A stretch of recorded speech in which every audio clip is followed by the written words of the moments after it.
ಎಲ್ರಿಗೂ ನಮಸ್ಕಾರ ಸ್ನೇಹಿತರೆ. ಇವತ್ತಿನ ವಿಡಿಯೋದಲ್ಲಿ ಭೂ ಅಂತರ್ಜಲ ಇರುವ ಲಕ್ಷಣಗಳನ್ನ ತಿಳಿಸ್ತಾ ಹೋಗ್ತೀನಿ ಸ್ನೇಹಿತರೆ.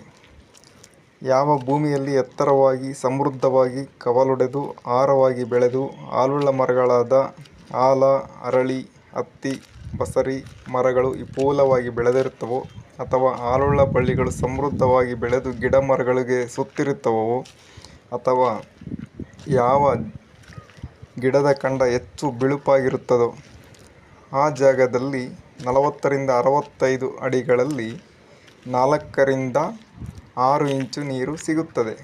ಯಾವ ಭೂಮಿಯಲ್ಲಿ ಮಧ್ಯಮ ಎತ್ತರದ ಗಿಡಮರಗಳು ಕಂಟಿಗಳು ಇರುತ್ತವೋ ಇಂಥಲ್ಲಿ 180 ರಿಂದ 265 ಅಡಿ ಆಳ ಬಾವಿ ಕೊರೆಸಿದರೂ 3 ರಿಂದ 4 ಇಂಚು ನೀರು ಸಿಗುತ್ತದೆ. ಯಾವ ಭೂಮಿಯಲ್ಲಿ ಗಿಡ ಮರಗಳು ಬೆಳೆಯದೆ ಬಂಜರು ಆಗಿರುತ್ತದೋ ಅಂಥಲ್ಲಿ ಎಷ್ಟು ಆಳ ಬಾವಿ ಕೊರೆದರೂ ನೀರು ದೊರೆಯುವುದಿಲ್ಲ. ಇವೆಲ್ಲ ಲಕ್ಷಣಗಳು ಸ್ನೇಹಿತರೆ ಭೂಗರ್ಭದಲ್ಲಿ ಇರ್ತಕ್ಕಂಥ ಲಕ್ಷಣಗಳು.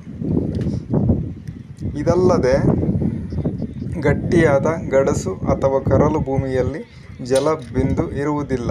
ಬದಲಾಗಿ ಮೆತ್ತನೆಯ ಮಣ್ಣು ಪದರುಗಲ್ಲು ಇರುವ ನೆಲದಲ್ಲಿ ಜಲದ ಮೂಲ ಸಮೃದ್ಧವಾಗಿರುತ್ತದೆ.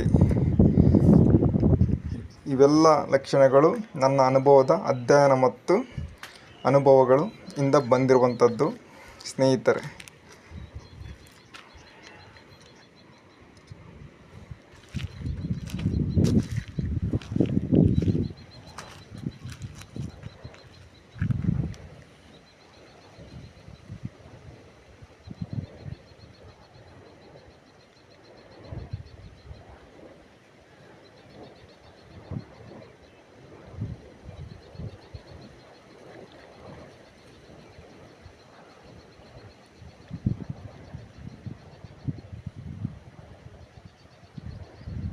ಗ್ಯಾಪ್ ಚೆಕ್ ಮಾಡೋದು.